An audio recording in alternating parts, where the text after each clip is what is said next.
Assalamualaikum warahmatullahi wabarakatuh. Salam, Om Swastiastu, Namo Buddhaya, Salam Kebajikan. Nana, apa kabar? Semoga kalian baik-baik saja. Hari ini bersama saya Pak Iman di Mister IM. Anak-anak, kemarin kita sudah membahas tentang banyak hal yang berkaitan dengan hukum dan adil. Kemarin kalian juga sudah mengerjakan tugas yang saya berikan, yaitu berkaitan dengan penegakan hukum di era reformasi. Sekilas saya lihat sudah cukup bagus, cuma ada beberapa yang perlu dikembangkan, misal dalam penyampaian argumentasi, logika dalam berargumentasi dan lain sebagainya.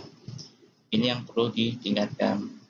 Baik, pada materi ini kita akan bahas tentang sistem peradilan di Indonesia. Sebelum kita membahas materi ini, kita berdoa terlebih dahulu. Berdoa menurut agama dan keyakinan kita masing-masing. Dimulai.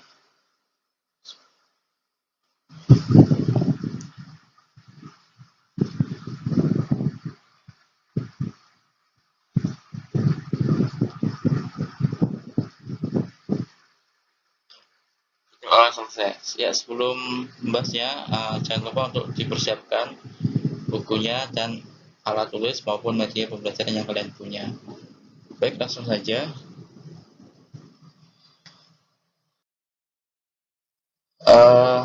Untuk konsep dasarnya, hukum ya, atau aturan yang telah dibuat atau yang telah disepakati bersama, ini acap kali atau sering kali dilanggar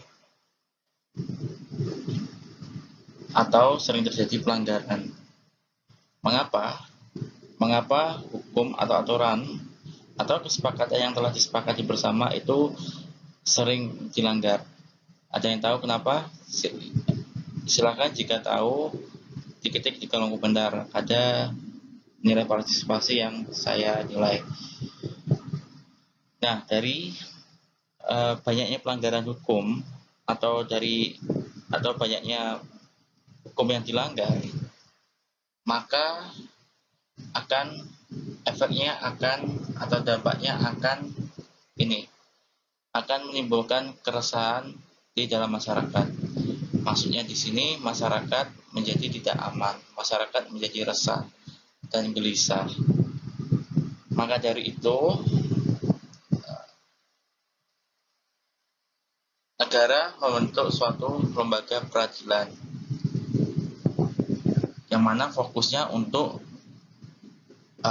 berkaitan dengan hukum ini, berkaitan dengan keadilan, yang dampaknya nanti, yang harapannya nanti dapat menciptakan atau menghilangkan keresahan di dalam suatu masyarakat. Dari lembaga peradilan, maka terdapat yang namanya kekuasaan kehakiman. Jadi setelah tadi membuat lembaga, maka ada kekuasaannya. Kekuasaan kehakiman di Indonesia diatur di dalam Undang-Undang Nomor 48 Tahun 2009 dan UUD NRI Tahun 1945 Pasal 24 Ayat 2. Ini adalah dasar hukumnya. Dasar hukum itu adalah landasan aturan yang menjadi pedoman, yaitu di Undang-Undang dan UUD. Silakan dibaca sendiri. Lalu dari lembaga peradilan ini, maka nantinya akan melahirkan sistem peradilan. Sistem peradilan ini akan melahirkan juga yang namanya komponen atau isi-isinya di dalam sistem peradilan dan alat kelengkapannya. Nanti akan kita bahas satu-satu. Lanjut.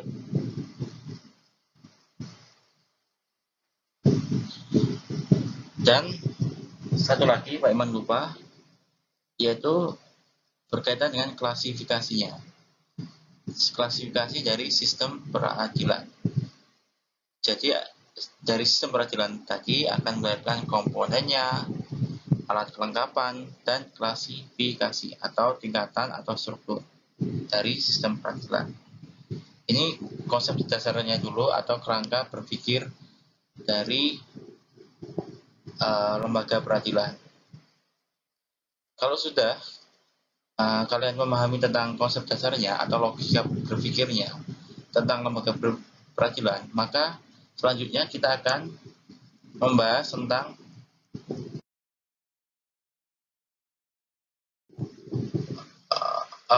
komponennya. Sebentar. Komponen dari sistem peradilan. Komponen ini maksudnya adalah isinya atau apa saja yang terdapat di dalam sistem peradilan. Yang pertama, ini berkaitan dengan materi hukum. Materi itu isi dari hukum, isi dari aturannya itu seperti apa. Materi hukum ini melihat dari hukum material dan hukum formal. Nilai sekalian ada di halaman 60. Ada di halaman 60. Saya mengulas sebentar atau mengulas sejenak. Hukum material itu berkaitan dengan apa saja yang boleh dan tidak boleh dilakukan oleh seseorang. Yang mana isinya adalah perintah dan larangan. Hukum formal itu adalah hukum acara. Maksudnya, hukum acara itu adalah hukum atau aturan yang membahas atau mengenai tentang bagaimana cara atau menyelesaikan suatu hukum dari material itu sendiri. Kalau hukum material adalah aturan yang berkaitan dengan perilaku kita di dalam kehidupan sehari-hari. Itu bedanya hukum material dan hukum formal. Lalu hukum material ini Pak Iman klasikan contohnya menjadi dua. Ada hukum pidana dan hukum perdata. Apa bedanya hukum pidana atau dan hukum perdata? Tadi kan Pak Iman menjelaskan hukum material adalah terkait dengan perbuatan kita di dalam menjalankan kehidupan sehari-hari. Kalau hukum pidana itu aturan yang mengatur perbuatan kita yang berhubungan dengan orang lain. Apakah perbuatan kita itu merugikan banyak orang atau tidak? Itu yang disebut hukum pidana. Contohnya adalah contoh dari hukum pidana adalah misal ada seorang anak, katakan seorang anak ini adalah subjek hukum atau orang di dalam suatu hukum. Ada seorang anak yang kedapatan misal mencuri helm di sekolah. Ketika adanya suatu pencurian atau helm yang hilang, maka itu menimbulkan keresahan masyarakat. Dari perbuatan mengambil helm ini karena dia meresahkan banyak orang, maka anak itu melanggar yang namanya hukum pidana. Jadi hukum pidana itu yang berkaitan dengan banyak orang. Artinya yang dirugikan itu adalah semua orang. Ketika tadi ada yang mencuri helm, maka orang walaupun barangnya tidak curi, maka yang lain akan menjadi was-was, akan menjadi ketar-ketir. Apakah tempat ini aman untuk saya menaruh helm? Itu pasti akan ada perasaan was-was walaupun helmnya tidak dicuri. Perbuatan itu masuk di hukum pidana. Lalu beda hukum perdata. Hukum perdata ini aturan yang mengatur yang berkaitan dengan individu dari orang itu sendiri. Artinya ketika ada satu perbuatan yang berkaitan dengan individu itu, maka perbuatan itu tidak berdampak kepada orang lain. Contoh dari hukum perdata, misal ada seorang anak ini adalah sesuatu subjek dalam hukum. Seorang anak yang katakanlah pindah agama dari agama A ke B, karena dia ini mempunyai keyakinan yang berbeda, maka dia mengajukannya ke pengadilan untuk merubah agamanya. Maka perbuatan dia pindah agama itu padahal termasuk di dalam hukum perdata. Jadi dia tidak ada yang dirugikan, tidak ada efeknya bagi orang lain. Buat apa? Itu kan urusan orang perorangan.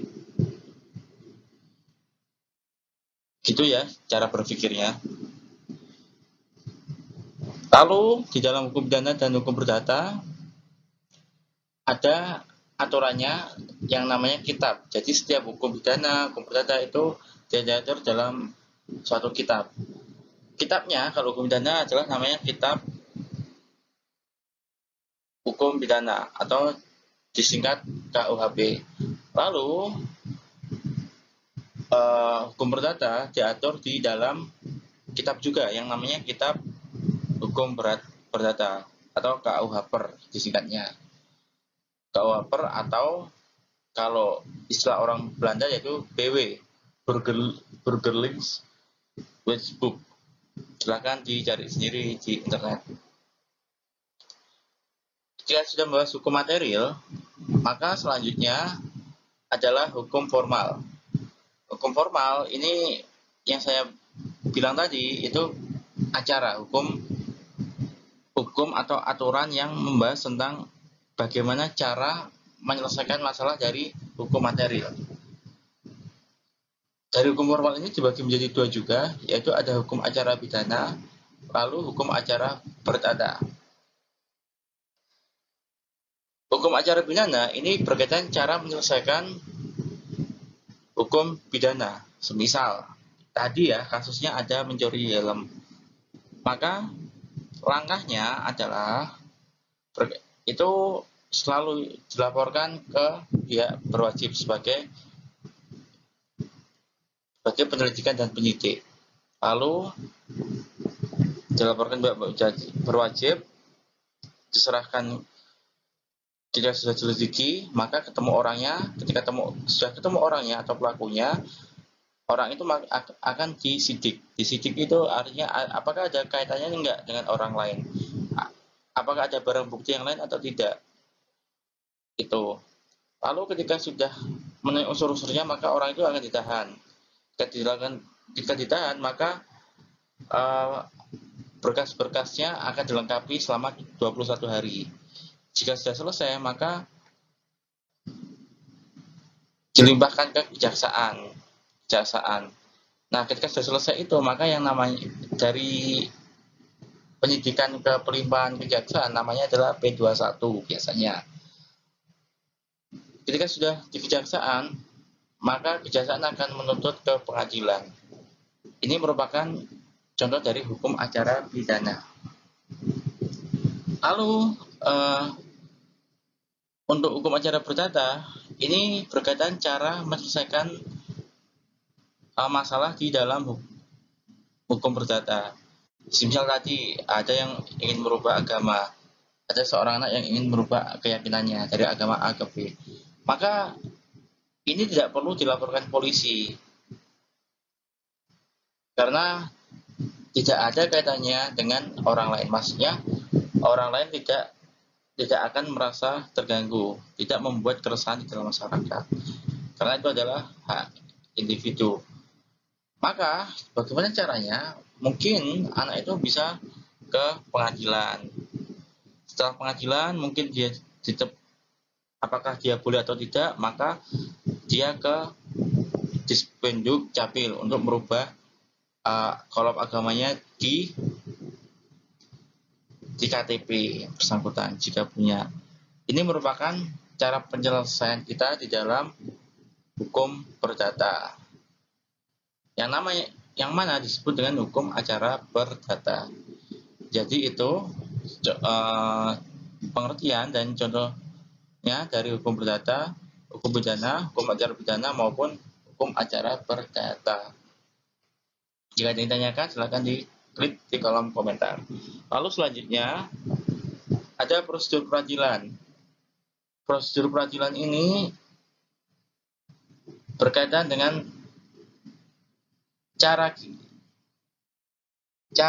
suatu negara dalam menyelesaikan suatu permasalahan. Biasanya prosedur peradilan ini dilakukan di dalam hukum pidana. Hukum pidana. Mengapa? Karena prosedur peradilan itu lebih banyak membahas tentang permasalahan yang menyangkut banyak orang. Saya ulangi lagi, prosedur peradilan sebagai komponen sistem peradilan yang nomor 2, ini seringkali di underline, jadi seringkali diperhatikan oleh pemerintah. Mengapa? Karena banyak yang meresahkan masyarakat. Apa saja prosedur peradilannya? Ini pertama adalah penyelidikan oleh penyelidik. Penyelidikan oleh penyelidik ini dilakukan oleh kepolisian. Semisal, saya beri contoh kasus adalah ketika ada suatu permasalahan di suatu kampung kok terdapat banyak yang motor yang hilang di malam hari. Maka karena masih belum tahu siapa aja dan bagaimana kondisi di sana, maka ini dilakukan oleh penyelidikan, dicari tahu dulu. Jadi dalam mencari tahu ini yang namanya penyelidik. Lalu yang kedua adalah penyidikan oleh penyidik. Tadi saya kasih di contoh penyelidikan, maka ada yang selidiki. Kita selidiki, maka ketika sudah ketemu, maka akan disidik. Disidik itu berkaitan dengan barang buktinya, apakah ada kaitannya dengan orang lain dan lain sebagainya. Penyidikan oleh penyidik ini dilakukan oleh polisi atau kepolisian. Lalu yang ketiga ada penuntutan oleh penuntut umum. Penuntut umum ini adalah jaksa. Jaksa yang ditunjuk oleh negara. Dituntut. Jadi tugas polisi sudah selesai, ketika sudah lengkap berkasnya, maka akan dilimpahkan ke penuntutan. Dari penuntutan ini jaksa biasanya akan merinci apa saja kesalahan-kesalahannya dan hukuman apa yang pantas. Maka ini dirinci, lalu nantinya akan disidangkan, akan diuji oleh hakim. Pengujian oleh hakim ini yang namanya persidangan. Dari berkas tadi yang sudah dibuat oleh jaksa, maka akan diteliti dan diputuskan oleh hakim di persidangan. Inilah adalah prosedur peradilan. Bagaimana dengan hukum perdata? Maka hukum perdata tidak perlu ini. Hukum perdata tidak memerlukan ini. Maka langsung saja, seperti yang Pak Iman bilang tadi. Tapi jika ada pelanggaran di dalam hukum perdata, maka akan menjadi hukum pidana. Misal, saya beri contoh. Ketika tadi kasusnya adalah misal pindah agama, maka pindah agama ini katakanlah orang itu tidak dilaporkan oleh pemerintah, dalam arti tidak dilaporkan oleh pengadilan, langsung saja ke KTP, mengurus KTP ke Disduk Capil. Maka perbuatan dari perdata tadi, karena dia tidak dilaporkan dan menimbulkan keresahan, maka itu menjadi hukum pidana. Prosedurnya kembali ke prosedur ini. Begitu ya. Kalau ada yang tidak paham bisa ditanyakan di kolom komentar. Lanjut untuk komponen yang selanjutnya adalah komponen yang ketiga adalah budaya hukum. Budaya hukum ini membahas sesuatu tentang kesadaran hukum. Kesadaran hukum ini berkaitan dengan tingkatan kita akan mengerti, memahami, dan menjalani tentang aturan yang sudah diberlakukan. Kesadaran hukum ini tidak hanya dilakukan oleh warga negara, tapi oleh pemerintah. Mengapa? Karena tujuannya sama, yaitu akan sama-sama mencari keadilan. Muaranya akan mengarah ke keadilan. Lalu komponen yang keempat adalah hierarki kelembagaan peradilan. Hierarki kelembagaan peradilan ini berkaitan atau membahas tentang fungsi dan kewenangan dari lembaga peradilan itu sendiri. Mengapa? Karena lembaga peradilan ada banyak. Sehingga kalau satu aja, maka lembaga kita akan menjadi ruwet, tidak jelas. Oleh karena itu harus dihierarkikan atau distrukturkan, sehingga fungsi dan kewenangannya sendiri-sendiri. Ini perlu dilakukan karena biar tidak ruwet itu tadi. Lalu selanjutnya adalah alat kelengkapan hukum. Pemerintah ini selalu membuat hukum. Ketika hukum dilanggar, maka pemerintah membuat yang namanya aparat penegak hukum. Aparat penegak hukum ini dapat dikatakan suatu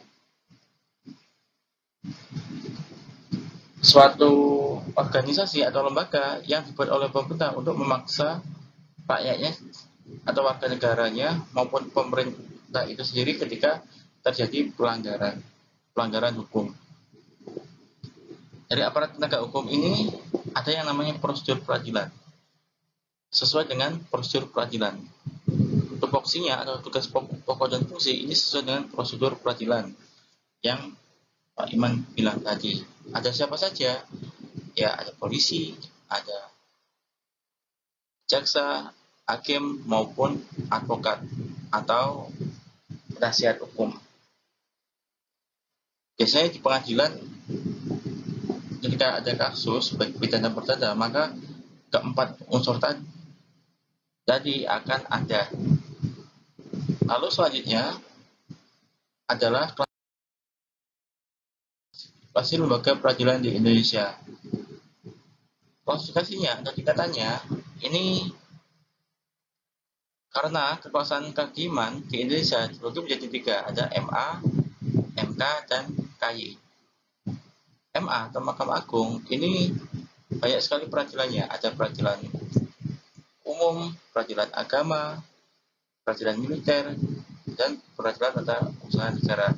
Peradilan umum ini dilakukan jika ada masyarakat biasa yang dia tidak terikat oleh militer yang melakukan pelanggaran. Misal saya sebagai seorang guru melakukan pelanggaran pidana, maka saya akan diadili di peradilan umum.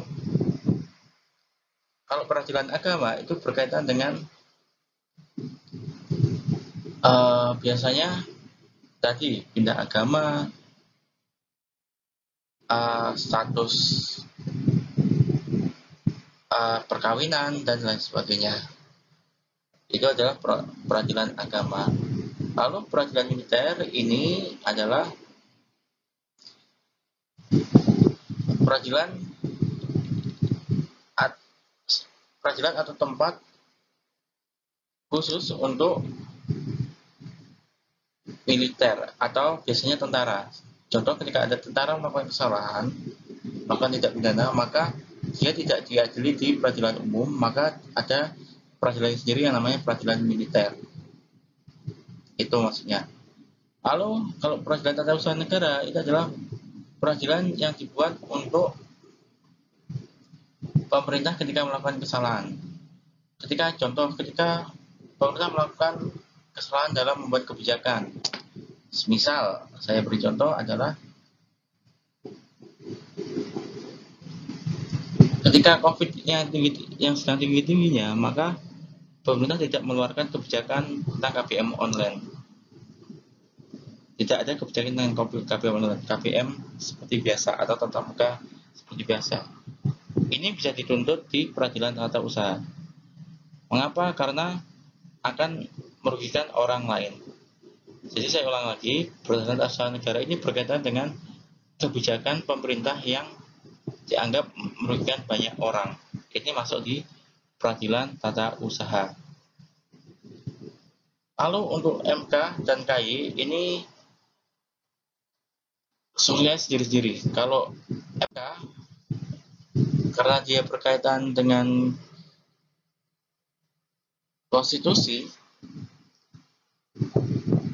maka ada yang namanya hakim konstitusi, kepenagaraan, sekretaris jenderal. Maka di bawahnya ada bendahara, PSDM, berkaitan sumber daya manusia, humas, dan sekretariatan. Ada yang tahu MK itu bertugas untuk apa? Silahkan diberi komentar. Lalu untuk KY, silahkan dicari sendiri di LKS kalian, coba sendiri di LKS kalian, dan dicari sendiri di internet maupun di revisi yang lain. Baik, sekian pembelajaran kita hari ini berkaitan dengan sistem peradilan di Indonesia. Jika ada yang tanyakan, silahkan diklik di kolom komentar. Lalu, Pak Iman mengingatkan untuk tugas-tugas yang belum, silahkan dikerjakan. Masih ada waktu sebelum adanya PAS, penilaian akhir semester. Baik, sekian materi dari saya. Jika ada yang kurang, Pak Iman minta maaf. Jika ada kesalahan yang tidak Pak Iman sengaja maupun saya sengaja, saya minta maaf sebesar-besarnya. Tetap rajin belajar, kepada orang tua kalian.